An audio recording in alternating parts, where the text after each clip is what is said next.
Buenas tardes, compañeros. Buenas tardes, doctor José Antonio Neira Flores.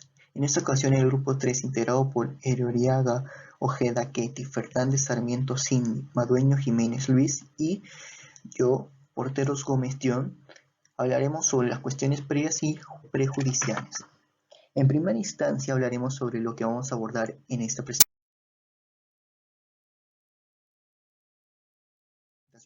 que sería la acción penal, el principio de oportunidad, los medios técnicos de defensa, cuestiones previas y cuestiones prejudiciales.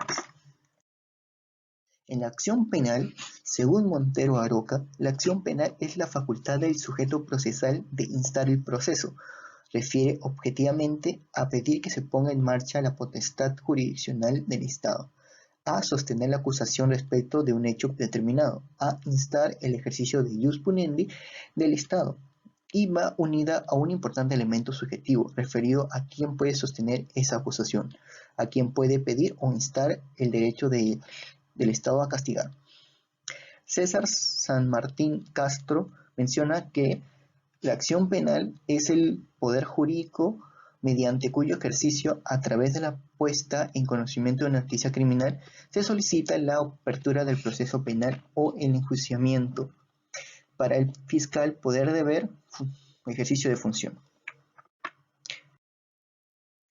Obligatoriedad de la acción penal. Con la expresión obligatoriedad de la acción penal aludimos al deber de la Fiscalía o de MP de iniciar, sostener y perseverar en la persecución penal de todo delito del cual tome conocimiento, sin que pueda suspenderla, interrumpirla o hacerla cesar a su discreción. Por obligatoriedad de la acción penal entendemos el deber del Ministerio Público de iniciar, sostener y perseverar en la persecución penal de todo delito del cual tome conocimiento, sin que pueda suspenderla, interrumpirla o hacerla cesar a su discreción. La investigación y la acusación formuladas en virtud del principio de obligatoriedad están enlazadas a la legalidad sustantiva, porque la delimitación del hecho que constituiría del objeto de juicio solo puede realizarse teniendo como referencia lo que la ley sustantiva establece como delito y circunstancias modificadas, atendido el carácter fragmentario del derecho penal, debiendo en consecuencia requerirse la sanción anunciada previamente por el legislador para ese hecho delictivo y no otro. Modalidad de ejercicio de la acción penal. La titularidad de la promoción de la acción penal la mantiene el Ministerio Público en régimen de monopolio en los delitos públicos, aunque anteriormente el poder era ejercido por el rey y luego por un juez instructor. En Perú, en 1979, por la Constitución, adquirió autonomía, separada del Poder Judicial. La ejerce de oficio o a instancia del agraviado por el delito o por cualquier persona mediante acción popular.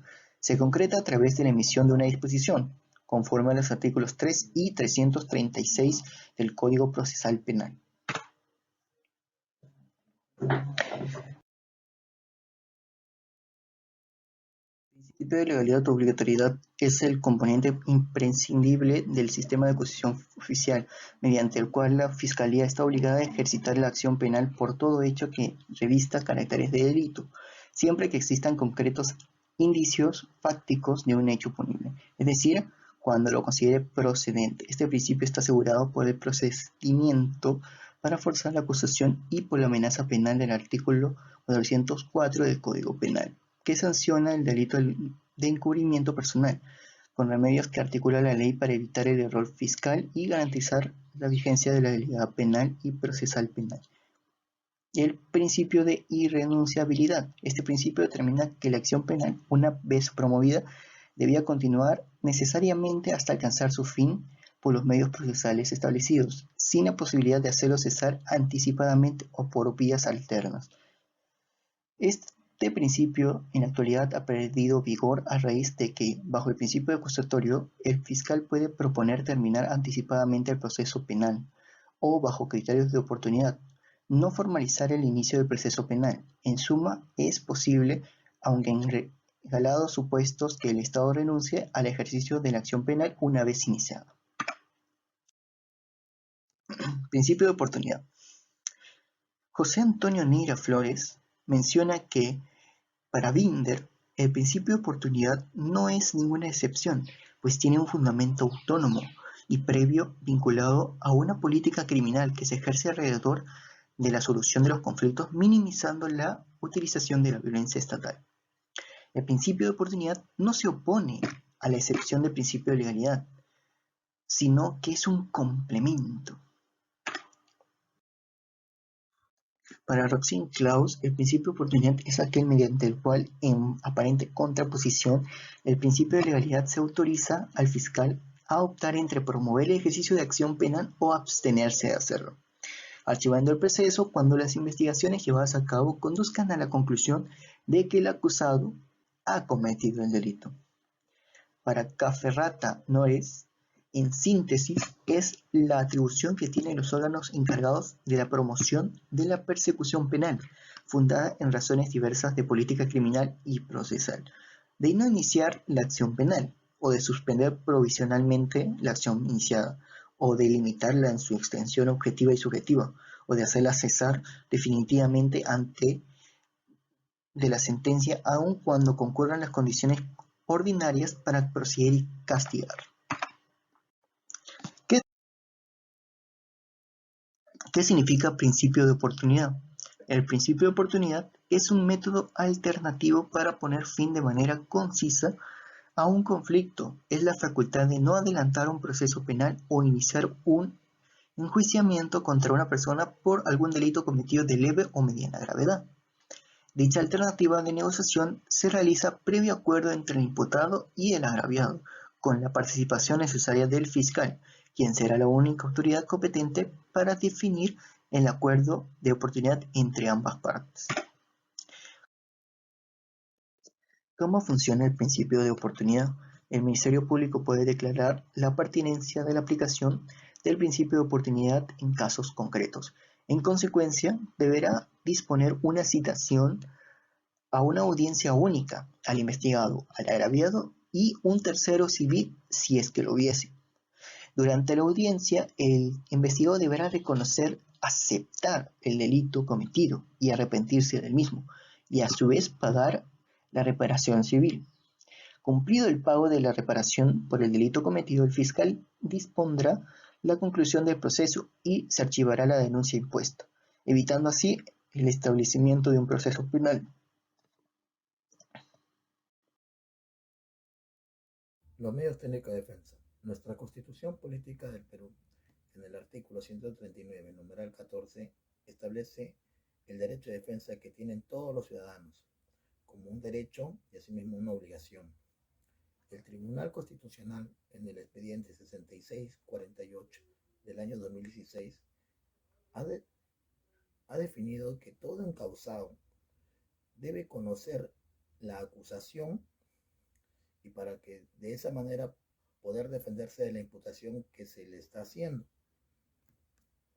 La Corte Interamericana de Derechos Humanos, tomando la Convención Americana de Derechos Humanos en el artículo 8, define que todo proceso debe tener o debe cumplir las formalidades necesarias para poder proteger, asegurar o hacer valer la titularidad o ejercicio de un derecho. Entonces, teniendo que la Constitución Política, el Tribunal y la Corte Interamericana han establecido que este derecho es irrenunciable, el derecho de autodefenderse o defenderse por medio de una defensa técnica, quiere decir un abogado. Todo un causado, imputado, denunciado, tiene el deber de ser defendido de parte o de oficio. Quiere decir que puede tener a su elección la elección de la defensa técnica requerida o el Estado tiene que proporcionarle esta defensa técnica de oficio. Entonces, los medios técnicos de defensa los pueden realizar el imputado y el juez de oficio contra las irregularidades que se puedan dar dentro del proceso o el incumplimiento de los presupuestos procesales y formales de parte de la defensa técnica del denunciante o la autodefensa de este mismo. Estos medios técnicos de defensa van a originar dos causas. Una, que se vuelva el proceso dilatoriamente o perentoriamente. Dilatoriamente quiere decir que el proceso se subsana el medio técnico imputado y continúa el proceso. Y cuando es perentoria, no hay opción a poder reanudar el proceso. Existen tres medios técnicos de defensa, como lo señala nuestro nuevo Código Procesal Penal, que son, en el artículo 4, señala las cuestiones previas, en el artículo 5, las cuestiones prejudiciales y en el artículo 6, las excepciones. Para el desarrollo del presente trabajo de investigación, solamente tomaremos las cuestiones previas y las cuestiones prejudiciales. En el derecho comparado tenemos lo que es las consultas prejudiciales de la Comunidad Andina y las cuestiones prejudiciales en la Unión Europea, donde señalaremos unas diferencias. La Unión Europea ha establecido en el Tratado de Funcionamiento de la Unión Europea, en el artículo 267, que el Tribunal de Justicia de la Unión Europea será competente para pronunciarse con carácter prejudicial cuando se trate sobre la interpretación de tratados o la validez e interpretación de los actos adoptados por la institución, órganos o organismos de la Unión. Asimismo señala que el quien inicia la cuestión prejudicial se denomina un juez ad quo y el que la recibe y decide es un juez ad quem. La cuestión prejudicial en la Unión Europea sería un mecanismo de colaboración judicial, basándose en los principios de primacía y efecto directo, responsabilidad del Estado y protección de los derechos humanos a los miembros de la Unión. Sin embargo, en la Comunidad Andina ha establecido y ha prohibido que las jurisdicciones andinas soliciten interpretación prejudicial, incluso cuando consideren que el significado y alcance de una norma andina es diáfano. Quiere decir que ya ha sido esclarecido o esclarecido por su jurisprudencia. Es por ese motivo que se ha creado un sinsentido que ha llevado a solicitudes de interpretaciones y sentencias prejudiciales, interpretativas y necesariamente redundantes. Finalmente, hay que traer a colación el vacío normativo que supone que en la Comunidad Andina no existe un procedimiento de consultas prejudiciales para la apreciación de la validez de las normas andinas. En el Código Procesal chileno, en el artículo 171, nos dice que las cuestiones prejudiciales civiles, siempre que para el juzgamiento criminal se requiera la resolución previa de una cuestión civil de que debiere conocer conforme a la ley. Esto quiere decir que si un tribunal que no ejerciera jurisdicción en lo penal, se suspenderá el procedimiento criminal hasta que dicha cuestión se resolviere por sentencia firme. En el Código Procesal de Costa Rica establece la posibilidad de poner o de interponer un recurso por defectos.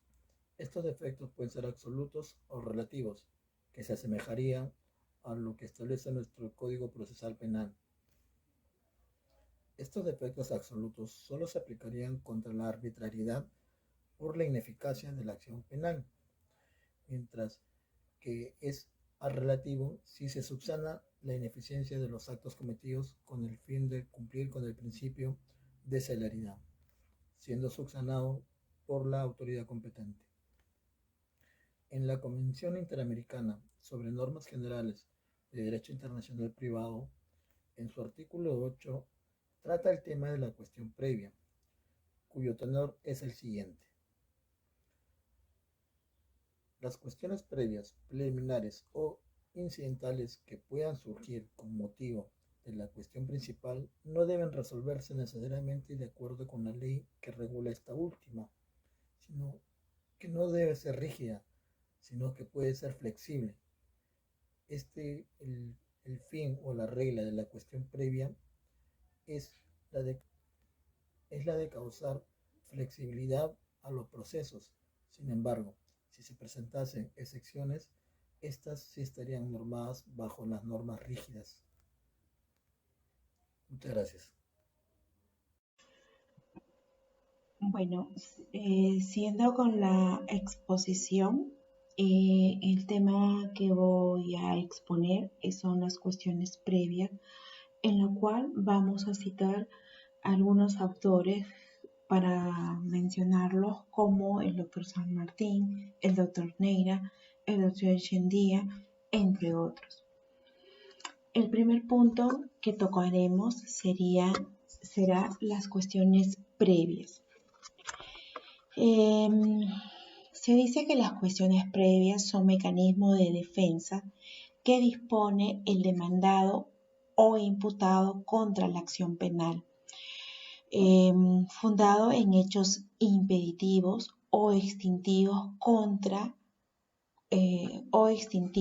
considerados por el juez cuando el imputado los invoca para exigir que se subsane algún vicio dentro del proceso o en su defecto se deseche la demanda por existir algún impedimento de la ley para proseguir con la litis.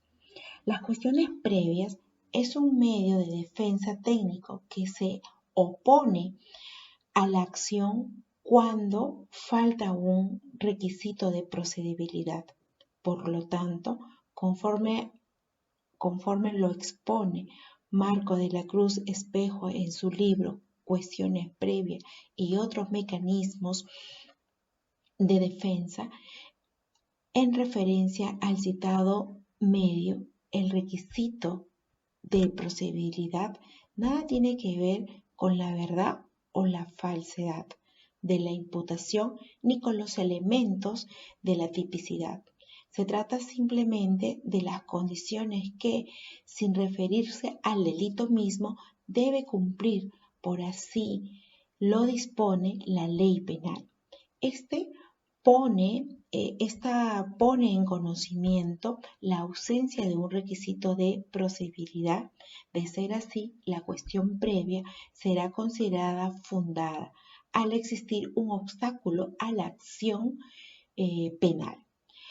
Según San Martín Castro, el doctor San Martín Castro indica que las cuestiones previas no constituyen un obstáculo a la prosecución del proceso penal, sino un obstáculo a su inicio. Por ende, son condiciones para iniciar la cuestión penal. En síntesis, las cuestiones previas se constituye así un medio de subsanación de auto de la apertura de instrucción en el que se obvió la constatación del cumplimiento del requisito de procedibilidad. Por ello, la Ley Procesal Penal prevé las cuestiones previas que puede ser deducida de oficio. El segundo punto que vamos a tratar es el requisito de procedibilidad. En este punto es que en dichos casos en que no son suficientes los requisitos generales para la apertura de la instrucción, tanto para el fiscal provincial, el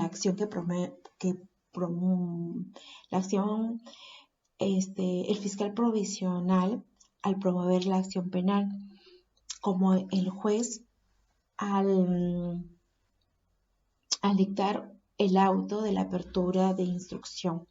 Debe tener en cuenta el cumplimiento de esa condición, de no haber sido observada, procede a deducir la cuestión previa a fin de subsanar el requisito omitido, que es un mecanismo medio de defensa que permite reponer al estado anterior otra instrucción sobre el mismo hecho no procederá hasta que se cumplan los supuestos condicionantes.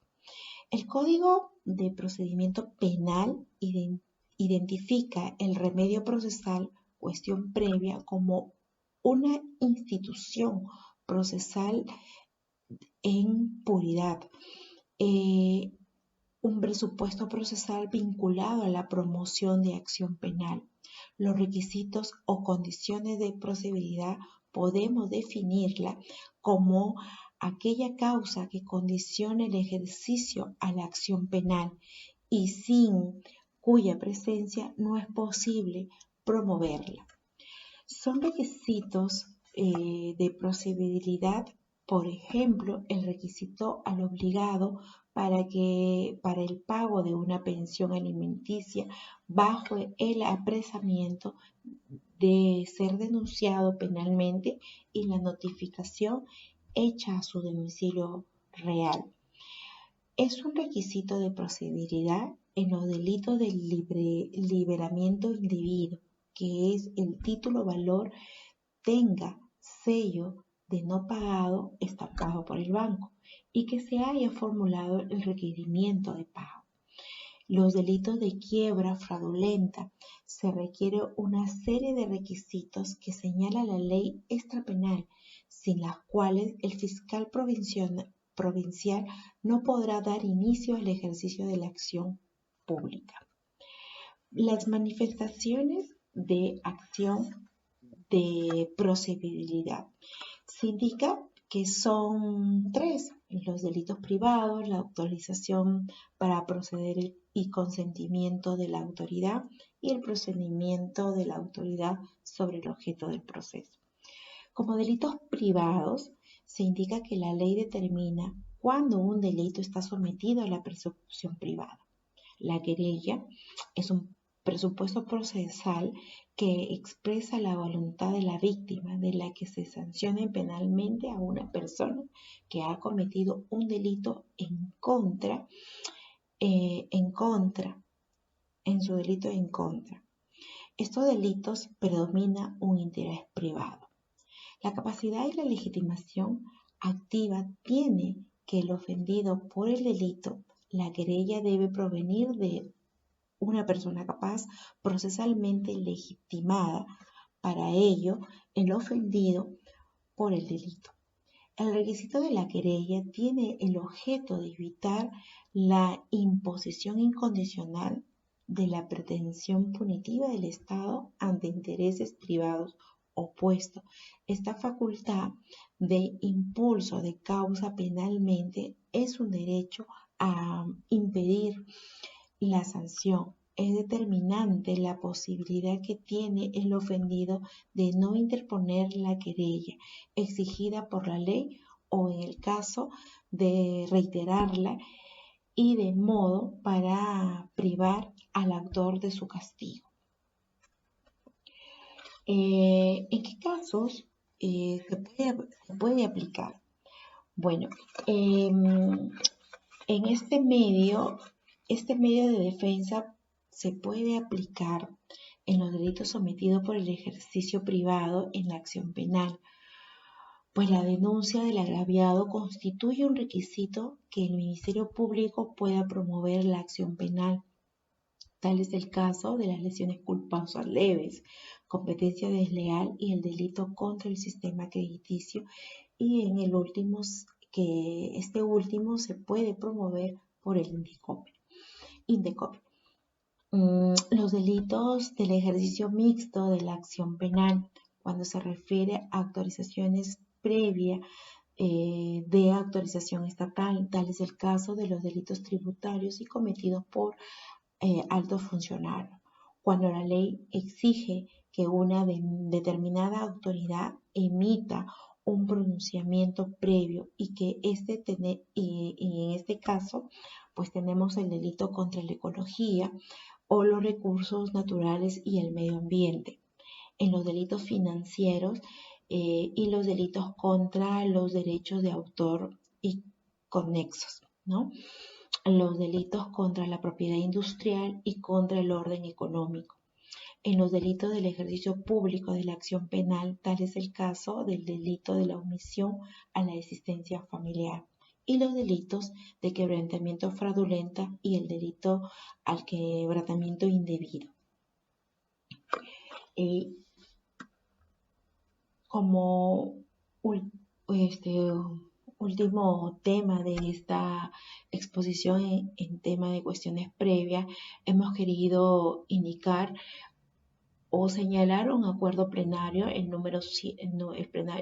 acuerdo plenario número 7/2006, CJ-116, en lo cual hemos requerido hacer un pequeño análisis sobre este acuerdo plenario, para lo cual indicaremos que primero que lo que indica este plenario hace referencia a la individualización de quien se imputa la comisión de un delito. Es relevante para asegurar que el procedimiento que se dirija contra una persona plenamente identificada, ¿no? Lo cual no se produjo. Dentro de los fundamentos jurídicos se señala en el punto 6 del plenario el artículo 77 de dicho cuerpo normativo, ¿no? Que exige como un requisito de procedibilidad para abrir instrucción penal que se haya individualizado se haya individualizado a su presunto auto, ¿no? Antes del 2006, lo cual podría deducir una cuestión previa y como consecuencia de ello se anulaba lo actuado dándose por no presentada la denuncia. En cualquier proceso penal se debe conseguir, en cualquier proceso penal debe seguir contra una persona cierta e individualizada, pues se indica que un presupuesto para dar inicio a un proceso y no solo es necesario saber que el imputado existe, sino que debe también ser identificado con nombre y apellido, sino además se debe determinar quién es mediante sus datos completos, razón por la cual el juez debe evaluar si la individualización de la persona sujeta a la investigación se ha realizado en forma adecuada. Dicha exigencia es una garantía contra la posible arbitrariedad o error, de tal modo que el Estado siempre dirija su acción contra la persona que auténticamente ha sido señalada como responsable. En este plenario se pudo resolver como una cuestión es previa, es decir, basta esa referencia completa para estimar el cumplimiento del mencionado requisito de admisibilidad. Así que se estableció también que la no inscripción a una persona ante RANIER o que no se haya obtenido el número de DNI no es causal para que la cuestión previa, no es causal para que una cuestión previa, pues es tan solo se procede cuando se haya podido establecer los nombres y apellidos completos del imputado o cuando se haya verificado porque se haya verificado que se trata de una identidad falsa o inexistente. Buenas noches, mi nombre es Cindy Fernández Sarmiento y continuando con la exposición, hablaremos de un medio técnico de defensa que son las cuestiones prejudiciales. Según el artículo 5 del Código de Procedimientos Penales, la cuestión prejudicial procede cuando el fiscal decide continuar con la investigación preparatoria, pese a que fuera necesaria en vía extrapenal una declaración vinculada al carácter delictuoso del hecho incriminado. Si se declara fundada la investigación preparatoria, se suspende hasta que en la otra vía recaiga resolución firme. Esta decisión beneficia a todos los imputados que se encuentren en igual situación jurídica y que no la hubieran deducido. Ahora mencionaremos los requisitos. Para el doctor San Martín Castro, refiere que los requisitos son 4: elementos de hecho, relevancia, valoración material y competencia. En cuanto a los elementos de hecho, toda cuestión prejudicial está constituida por elementos de hecho que exigen una valoración jurídica previa e independiente del objeto principal y que integran el fundamento del título de imputación, como por ejemplo la apropiación ilícita requiere determinar relación de depósito o incluso erigirse en una pretensión autónoma pero conexa. Es relevante, tiene que tener relevancia. Se dice que debe ser relevante, imprescindible o necesaria para el enjuiciamiento del objeto procesal respecto al cual guarda conexión o dependencia. Pueden tener influencia decisiva en la resolución sobre el asunto penal. Tiene que tener valoración material. Básicamente son los hechos que integran al título de imputación, prácticamente es la valoración a la norma del derecho material y consiguiente declaración jurisdiccional, previa e independiente de la pretensión principal. Tiene que tener competencia. Esto por lo general para valorarla. Corresponde al tribunal del orden jurisdiccional competente.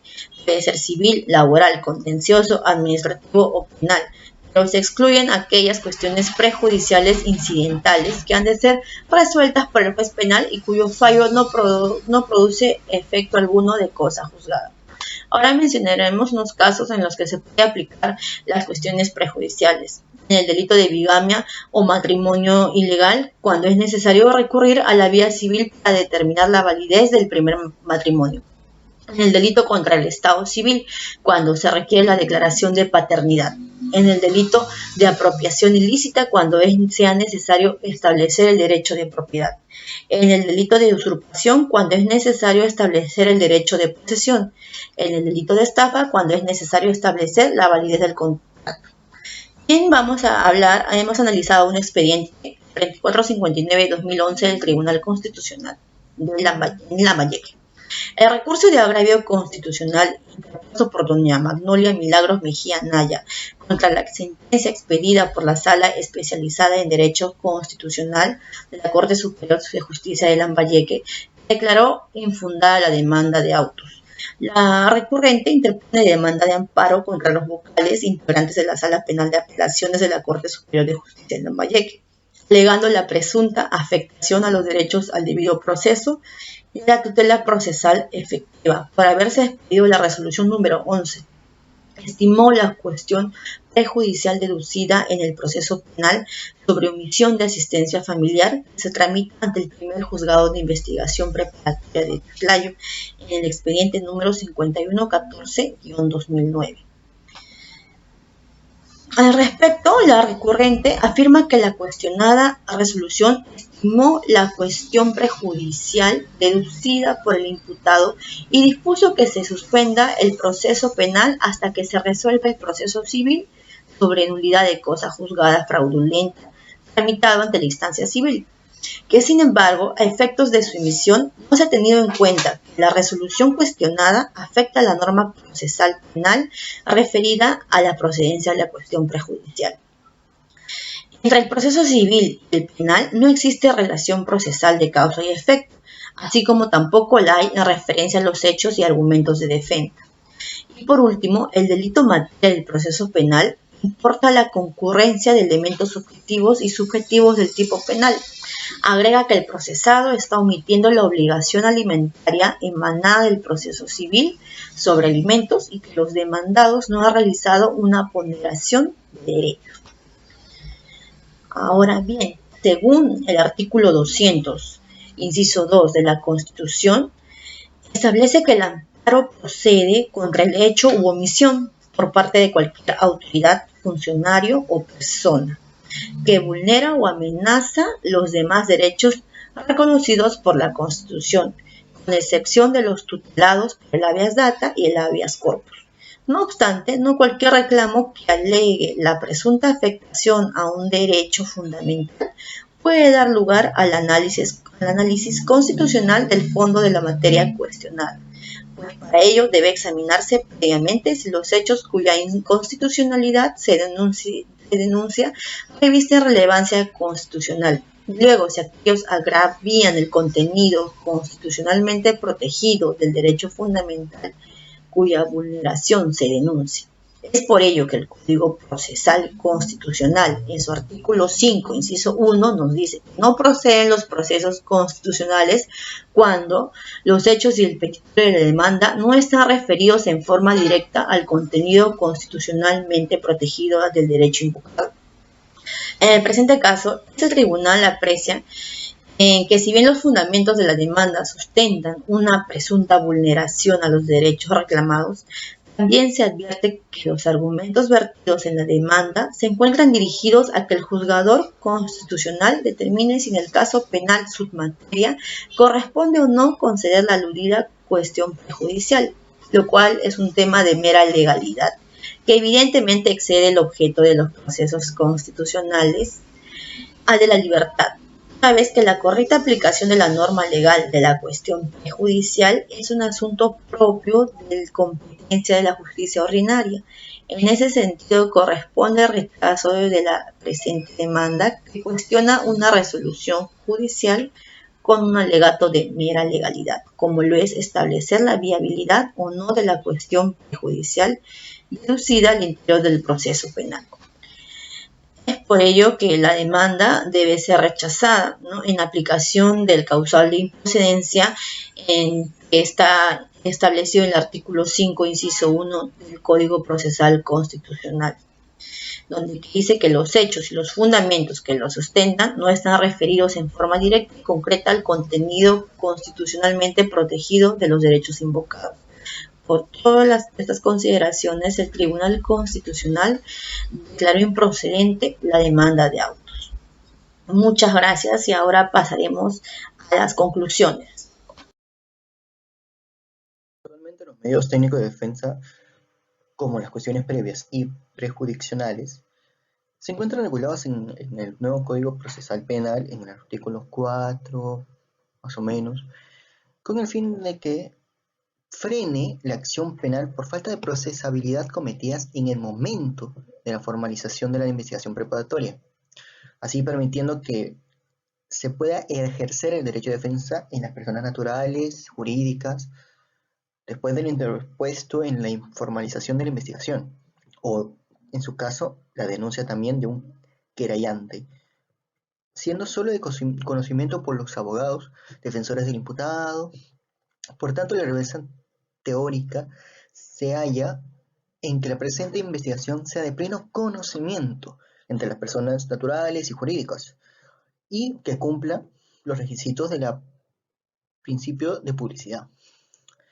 La función de cuestión previa es sanear los defectos que puedan vaciar la acción penal. Es así como los medios técnicos de defensa son de vital importancia para amparar al imputado o denunciado, con el fin de representar el derecho de defensa que le proporciona la Constitución en el artículo 139, inciso 4, sobre los principios judiciales, siendo de vital importancia para cumplir y respetar el debido proceso y amparada su tutela jurisdiccional efectiva. Y en las cuestiones prejudiciales de la UE han devenido un elemento fundamental para la conciliación y el desarrollo del sistema jurídico consagrado principios básicos como la primacia y efecto directo, responsabilidad del Estado, protección de los derechos humanos y la unión, entre otros. Bueno, aquí finalizamos nuestra exposición y video sobre cuestiones previas y prejudiciales. El grupo 3 finaliza su presentación. Muchas gracias.